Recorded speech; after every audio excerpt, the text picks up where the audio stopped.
Hello friends, आज हमारे घर में अमेज़ॉन ने बड़े बॉक्स को भेजा है जिसे अनबॉक्स करेगी निशा। देखिए कैसे अनबॉक्स करती है वो।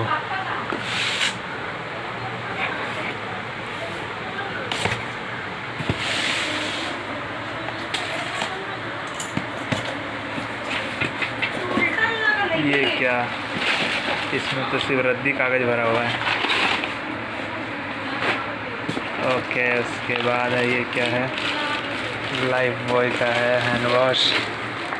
ये रहा च्यवनप्राश। ये है हिमालय का ये कोलगेट 2 पीसेस। ये बिल। और ये क्या है, इसको भी करो अनबॉक्स जल्दी से।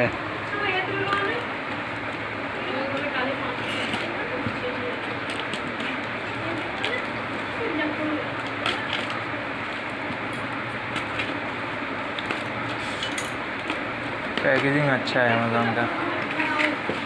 वाह।